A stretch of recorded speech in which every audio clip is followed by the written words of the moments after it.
Hello বন্ধুরা, আমার ভাইয়া আমাকে ছোটবেলা থেকেই খুব ভালোবাসতেন এবং আমিও তার খুব কাছাকাছি ছিলাম। আমি মা-বাবার চেয়ে তার সাথে বেশি লেগে থাকতাম। ধীরে ধীরে আমি বড় হতে থাকলাম এবং আমাদের বন্ধুত্ব আরও গভীর হতে লাগল। সেই সময় আমি নতুন যৌবনে পা রাখছিলাম এবং আমার বান্ধবীদের কাছ থেকে পুরুষ ও নারীর সম্পর্কে নতুন নতুন কথা শুনছিলাম। ভাইয়ার সাথে আমার বন্ধুত্ব এতটাই গভীর ছিল যে আমি তার সাথে সব কথা শেয়ার করতাম এবং তার সাথে কথা বলে আমি অনেক শান্তি পেতাম। এক রাতের কথা, মা-বাবা বাড়িতে ছিলেন না। ভাইয়ার মাথায় খুব তীব্র ব্যথা হচ্ছিল। তিনি আমাকে বললেন, কাজল, একটু চা বানিয়ে আমার রুমে নিয়ে আসো। আমি দ্রুত চা বানিয়ে ভাইয়ার রুমে নিয়ে গেলাম। ভাইয়া চা সাইড টেবিলে রাখতে বললেন। আমি চা টেবিলে রেখে ফিরে যাচ্ছিলাম, তখনই ভাইয়া আমাকে ধরে ফেললেন এবং বললেন, আজ বাড়িতে কেউ নেই, তোমার নিজের রুমে ভয় লাগবে। তাই আজ আমার কাছেই শুয়ে থাকো। আমি তোমাকে একটি ভিডিও দেখাব। ভাইয়া আমাকে তার পাশে শুয়ে থাকতে বললেন। আমি তার পাশে শুয়ে পড়লাম। ভাইয়া আমাকে ভিডিও দেখাতে লাগলেন। সেই ভিডিও দেখে আমার ভেতর হঠাৎ অস্থিরতা তৈরি হল। তারপর ভাইয়া আমাকে বললেন, এখন আমরা দুজন মিলে এমন করব। চলো বন্ধুরা, আমি শুরু থেকে বলি কি হয়েছে। আমার নাম কাজল, আমি ১৯ বছর বয়সী। আমি এইমাত্র ১২তম শ্রেণী পাস করেছি। আমার পড়াশোনার সম্পর্কে অনেক শখ ছিল, কিন্তু আমার বাবা আমার পড়াশোনার বিরোধী ছিলেন। আমি মা এবং ভাইয়াকে বললাম যে আমি আরও পড়তে চাই, তাই দয়া করে আপনারা দুজনই আমাকে সাহায্য করুন এবং বাবাকে রাজি করান। মা তার পক্ষ থেকে অনেক চেষ্টা করলেন, কিন্তু বাবা রাজি হচ্ছিলেন না। তার কথা ছিল যে আজকাল কলেজে পড়াশোনা কম এবং প্রেমের সম্পর্ক বেশি চলে। তখন আমার ভাইয়া বাবাকে বোঝালেন এবং আমার গ্যারান্টি নিলেন যে আমি এমন কিছু করব না এবং শুধু পড়াশোনায় মন দেব। তখন বাবা রাজি হয়ে ভাইয়াকে বললেন, আজ থেকে কাজলের দায়িত্ব তোমার। যদি সে কোনো ভুল করে, তবে এই বাড়ি এবং পরিবারের ইজ্জতে দাগ লাগবে এবং কাজলের পাশাপাশি তোমারও খারাপ হবে। ভাইয়া বাবাকে বললেন, বাবা, চিন্তা করো না, আমি কাজলের প্রতিটি কাজের উপর নজর রাখব। সেই সময় আমি জানতাম না ভাইয়ার মনে কি চলছিল এবং তিনি কেন আমার এত পক্ষ নিচ্ছেন।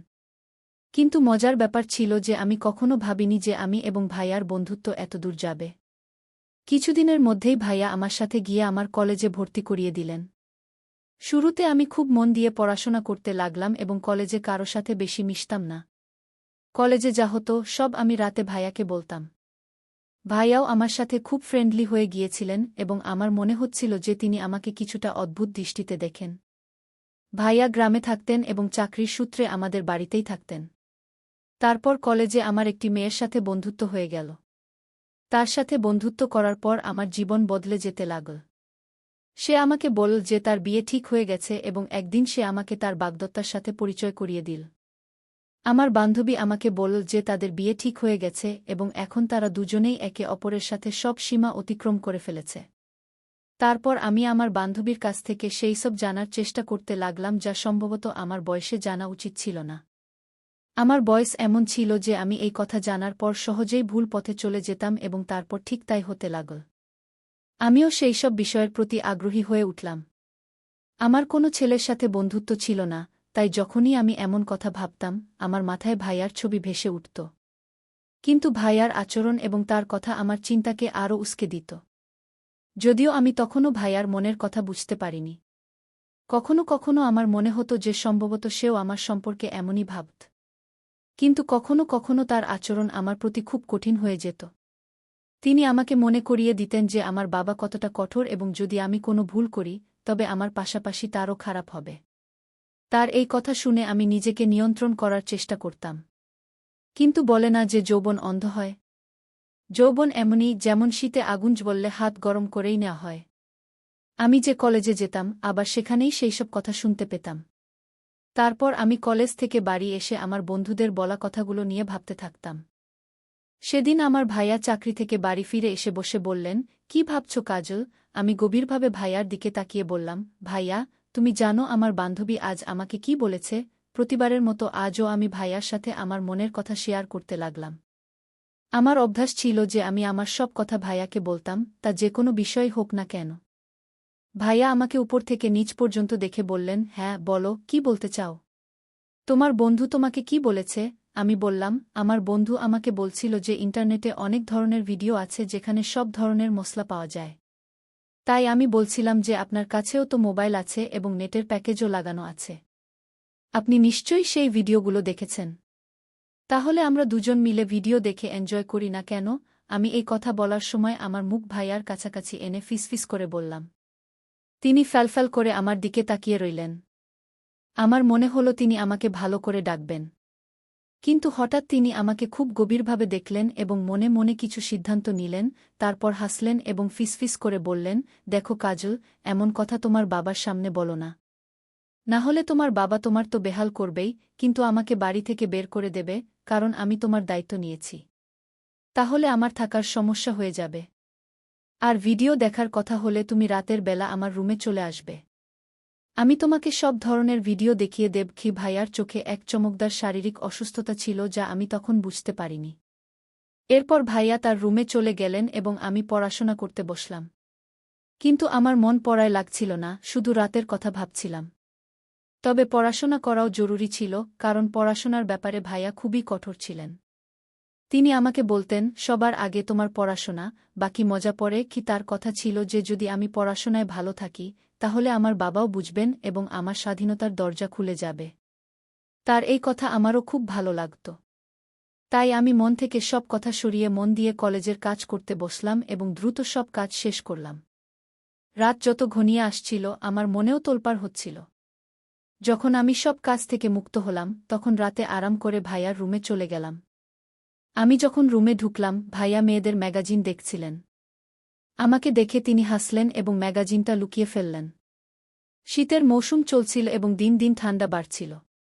আজ রাতটা ছিল খুব ঠান্ডা, তাই আমি গিয়েই ভাইয়ার বিছানায় গিয়েও ঢুকে পড়লাম এবং তার পাশে ঘেঁষে বসে বললাম, আমাকে দ্রুত সেই ভিডিওগুলো দেখিয়ে দিন, না হলে বাবা আসার সময় হয়ে যাবে। তবে সময় নষ্ট না করে আমি ভিডিও দেখতে শুরু করলাম। ভিডিও দেখার পর আমার ভেতর একটা অদ্ভুত পরিবর্তন অনুভব করলাম। কিন্তু হঠাৎ, কখনো কখনো আমি কিছু ভিডিও দেখছি কিনা, বাবার আচমকা আমার রুমে চলে এলেন। বাবা কঠোর স্বরে বললেন, এত রাতে ভাইয়ের রুমে কি করছ? চলে যাও তোমার রুমে। বাবা খুব কঠোর স্বভাবের ছিলেন এবং আমি তাকে খুব ভয় পেতাম। তাই তিনি যেই বললেন, আমি সব ভুলে গিয়ে তাড়াতাড়ি আমার রুমে চলে এলাম। আমি ভেবেছিলাম, বাবা ভাইয়ার রুম থেকে বেরিয়ে তার রুমে গেলেই আমি আবার ভাইয়ার রুমে চলে যাব। কিন্তু সেই রাতে বাবার ভাইয়ার সাথে জরুরি কাজ ছিল, তাই তিনি অনেকক্ষণ ভাইয়ার রুমেই বসে রইলেন। আমি অপেক্ষা করতে করতে ঘুমিয়ে পড়লাম এবং বুঝতেই পারলাম না বাবা কখন ভাইয়ার রুম থেকে বেরিয়েছেন। পরের দিন কলেজ থেকে ফিরে আমি অধীর আগ্রহে রাতের অপেক্ষা করতে লাগলাম। আমি কিছু ভিডিও দেখে ফেলেছিলাম এবং সেগুলো দেখার ইচ্ছা আমাকে অস্থির করে তুলছিল। যখন সময় হলো, আমি ভাইয়ার রুমে ভিডিও দেখতে গেলাম। কিন্তু ভাইয়া বললেন, আমি এখন অফিসের কাজ শেষ করি, তারপর তুমি একটু পরে আসবে। আমি তোমাকে ভিডিও দেখিয়ে দেব। আমি সকাল থেকেই ভিডিও দেখার জন্য ব্যাকুল ছিলাম, তাই ভাইয়ার উপর একটু রাগ করে ফিরে বসলাম। ঠিক তখনই আমার মোবাইলে একটি নতুন নম্বর থেকে মেসেজ এল। সে একটি ছবি পাঠিয়েছিল এবং সেটা দেখে আমার চোখ ছানাবড়া হয়ে গেল। আমি ছবিটা দেখছিলাম কিনা, সেই লোকটি মেসেজ করা শুরু করল। সে খুব রোমান্টিকভাবে কথা বলছিল। আমি আগে থেকেই উত্তেজিত ছিলাম, তাই আমিও সেইভাবে জবাব দিতে লাগলাম। এরপর মনে হলো এই কথা ভাইয়াকে বলা উচিত। আমি তাড়াতাড়ি ভাইয়ার রুমে গেলাম, কিন্তু তার দরজা বন্ধ ছিল।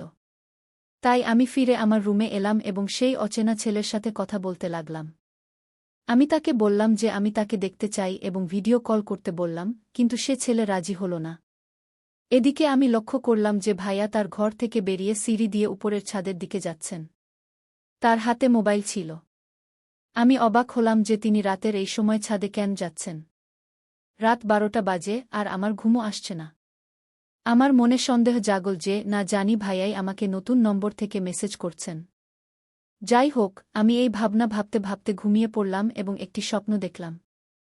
স্বপ্নে ভাইয়া আমার সাথে ছিলেন এবং আমাকে কিছু কাজ করতে বলছিলেন।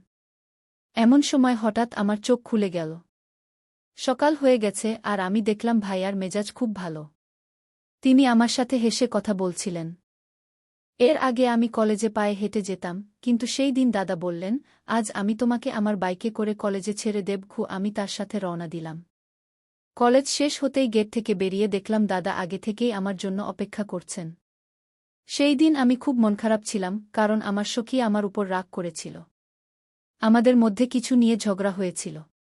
পথে দাদা আমার মন খারাপের কারণ জিজ্ঞাসা করলে আমি বললাম যে আমার সখীর সাথে ঝগড়া হয়েছে এবং আমার মন খুব খারাপ। দাদা বললেন, চলো তোমার মন ভালো করি কে বলে তিনি বাইক একটি বিরিয়ানির দোকানে থামালেন। তিনি জানতেন যে আমি বিরিয়ানি খুব পছন্দ করি। আমরা দুজন সেখানে বসে বিরিয়ানি খেলাম এবং কোল্ড ড্রিঙ্কও পান করলাম। দাদা সেখানেও আমাকে হাসানোর চেষ্টা করছিলেন। এরপর আমরা বাড়ি ফিরে এলাম। সেই দিন বাড়িতে মা বাবা ছিলেন না, সম্ভবত কোনো আত্মীয়ের বিবাহে গিয়েছিলেন। বাড়ি এসে দাদা আমাকে জিজ্ঞাসা করলেন, তুমি আমাকে আবার সেই ভিডিও দেখতে বললে না কেন? আমি উত্তর দিলাম, আমি তো আগেই দেখে ফেলেছি। এ কথা শুনে দাদা চমকে গেলেন এবং আমার দিকে তাকালেন। তিনি জিজ্ঞাসা করলেন, তুমি কিভাবে দেখলে? তোমার কাছে তো শুধু ভয়েস প্যাকেজ আছে। আমি বললাম, আমার একটি নতুন বন্ধু হয়েছে, সে পাঠিয়েছিল। আমি রাতে আপনাকে বলতে এসেছিলাম, কিন্তু আপনি ঘুমাচ্ছিলেন। এ কথা শুনে দাদা গভীর চিন্তায় ডুবে গেলেন। তিনি বললেন, তুমি যাও এবং কাপড় বদলে এসো। আমি আমার ঘরে গিয়ে কাপড় বদলে ফিরে আসার পর দেখলাম দাদা আমার মোবাইলে কিছু খুঁজছেন। আমাকে দেখে তিনি মোবাইল টেবিলে রেখে দিলেন। তারপর আমরা দুজন একসাথে খাবার খেলাম। খাবার খাওয়ার সময় আমি দাদার দিকে তাকালে মনে হচ্ছিল তিনি আমাকে অদ্ভুত দৃষ্টিতে দেখছেন। আমার মনে হচ্ছিল তিনি আমাকে কিছু বলতে চাইছেন, কিন্তু বলতে পারছেন না। আমি মনে মনে ভাবতে লাগলাম, দাদা, এখনই বলে দাও না, আমি তোমাকে মানা করব না। এমন সময় আমার নজর দাদার মোবাইলে পড়ল। আমি আজও সেই অজানা ছেলের মেসেজের অপেক্ষায় ছিলাম, কিন্তু সে এখনও আমাকে মেসেজ করেনি। দাদাও কিছু বলতে হিচকিচ করছিলেন। এমন সময় আমি মোবাইল তুলে নিলাম এবং নিজেই সেই নম্বরে মেসেজ করতে শুরু করলাম। কিন্তু দাদা আমার হাত থেকে মোবাইল কেড়ে নিলেন। আমার মনে হল সম্ভবত তার ঈর্ষা হচ্ছে। দাদা বললেন, খাবার সময় মোবাইল ব্যবহার করা ভালো অভ্যাস নয়। তাই মোবাইল আমাকে দাও। বলে তিনি আমার মোবাইল তার কাছে রেখে দিলেন। আমি দ্রুত খাবার শেষ করে দাদাকে বললাম, এখন তো আমার মোবাইল ফেরত দাও। দাদা বললেন, দেব, কিন্তু আগে তুমি বাসনপত্র গুছিয়ে আমার ঘরে এসো। আমি খুশি হলাম, মনে হলো ঈর্ষার বসে আজ দাদা আমার ইচ্ছা পূরণ করবেন। আমি দ্রুত বাসনপত্র গুছিয়ে কলেজের কাজও শেষ করলাম। রাত 11টায় যখন আমি দাদার ঘরে গেলাম এবং বললাম, এখন তো আমার মোবাইল ফেরত দাও, আমার সেই বন্ধুর সাথে কথা বলতে হবে। দাদা বললেন, আমার মাথায় খুব তীব্র ব্যথা হচ্ছে। যাও, আগে আমার জন্য এক কাপ ভালো চা বানিয়ে আনো। আমি চা বানাতে চলে গেলাম। কিছুক্ষণ পরে আমি চা নিয়ে ঘরে এলাম এবং চা টেবিলে রেখে দিলাম। আমি ফিরে যেতে যেতেই দাদা আমার বাহু ধরে বললেন, আজ রাত তুমি আমার ঘরেই থাকবে। আমি নিঃশব্দে তার দিকে তাকালাম, কারণ আজ রাতে আমার সেই ছেলের সাথে ভিডিও কল করতে হবে। আমি ইচ্ছাকৃতভাবে দাদাকে বললাম, আমি আমার ঘরে যাব এবং আমার বাহু ছাড়িয়ে ঘর থেকে বেরোতে গেলাম। কিন্তু দাদা আমাকে থামালেন এবং কঠোর স্বরে বললেন, আমি যা বলেছি তাই করো। তিনি আমাকে বিছানায় শুইয়ে দিলেন। আমি ভয়ে শুয়ে পড়লাম। তারপর সারারাত ধরে দাদা আমার সাথে যা করলেন তা আমি কখনো ভাবতেও পারিনি। তিনি অনেকক্ষণ ধরে আমার মোবাইল ব্যবহার করলেন এবং আমাকে ঘুমাতেও দিলেন না। রাত 12টায় তিনি আমাকে বললেন, তুমি কি দেখতে চাও যে সেই ছেলেকে, যে তোমাকে ভিডিও কল এবং ছবি পাঠায়? ভাইয়ের কথায় আমি খুব খুশি হলাম এবং বললাম, হ্যাঁ, আমি দেখতে চাই। ভাইয়া আমার হাতে মোবাইল দিলেন এবং বললেন, দেখো এটা। তার ছবি দেখে আমার হুঁশ উড়ে গেল, কারণ ওই ছেলেটি আমার বন্ধুর বাগদত্তা ছিল। আমি ফেটে যাওয়া চোখে ভাইয়ার দিকে তাকাতে লাগলাম। আমার চোখ থেকে অশ্রু বেরিয়ে পড়ল। তারপর ভাইয়া বলতে শুরু করলেন, যখন তুমি আমাকে এই ছেলেটির সম্পর্কে বলেছিলে, তখনই আমি বুঝে গিয়েছিলাম যে কেউ তোমাকে বোকা বানাচ্ছে। এই জন্য আমি তোমার মোবাইল থেকে ওই ছেলেটির সাথে কথা বলা শুরু করেছিলাম। সে তোমার ছবি সোশ্যাল মিডিয়ায় পোস্ট করতে যাচ্ছিল। যদি আমি তাকে ভয় দেখিয়ে ধমকাতাম না, তাহলে তুমি ধ্বংস হয়ে যেতে এবং আমাদের পরিবারের সম্মান নষ্ট হয়ে যেতে। তোমার বাবা তোমার এবং আমার উপর যে প্রভাব ফেলেন তা আলাদা। তোমার বয়স ভালো জিনিস শেখার। এমন খারাপ কথা এবং কাজ থেকে নিজেকে দূরে রাখো। যখন তুমি আমার সাথে এমন কথা বলতে, আমি সেগুলোকে তোমার শিশুসুলভ আচরণ ভেবে এড়িয়ে যেতাম। কিন্তু পরে আমি বুঝতে পেরেছিলাম যে আমাকে তোমাকে বোঝানো উচিত। এই জন্য আমি তোমার সাথে কঠোর হওয়ার বদলে বন্ধুত্ব বাড়িয়েছিলাম। যদি আমি তোমাকে কঠোরভাবে বোঝাতাম, তাহলে হয়তো তুমি রাগ করে আমার থেকে দূরে সরে যেতে এবং অন্যদের ফাঁদে পড়তে। ভাইয়ার কথা শুনে আমি ফুটে ফুটে কাঁদতে লাগলাম। তিনি আমাকে সান্ত্বনা দিলেন এবং বোঝালেন যে আমি কলেজে এমন মেয়েদের সাথে বন্ধুত্ব করব যারা পড়াশোনায় ভালো এবং ফালতু কথায় জড়ায় না। আমি ভাইয়াকে বললাম, আমি এখন শুধু আমার পড়াশোনায় মন দেব। এমন ছেলে মেয়েদের খারাপ কাজে এখন একদম জড়াব না গে। বন্ধুরা, আজকের যুগে মা-বাবা প্রায়ই তাদের সন্তানদের সাথে সব কথা শেয়ার করার অনুমতি দেন না, যা এক ধরনের অবিচার। সন্তানদের ভালো এবং খারাপ কাজের পার্থক্য বোঝানো খুব জরুরি। তাদের শেখানো উচিত যে স্কুল বা কলেজে কোনো ভুল আচরণ হলে তারা যেন অবিলম্বে তাদের মা-বাবাকে জানায়। এভাবে ভবিষ্যতে আসতে পারে এমন সমস্যা থেকে বাঁচা যায়। সন্তানদের সঠিক এবং ভুলের মধ্যে পার্থক্য বোঝানো এবং তাদের প্রতিটি পদক্ষেপে নজর রাখা জরুরি, যাতে তাদের এবং তাদের পরিবারের সম্মান সবসময় সুরক্ষিত থাকে। তো বন্ধুরা, এটা ছিল আজকের গল্প। আপনাদের এই গল্প কেমন লাগল? দয়া করে আপনার মতামত কমেন্ট বক্সে অবশ্যই লিখুন।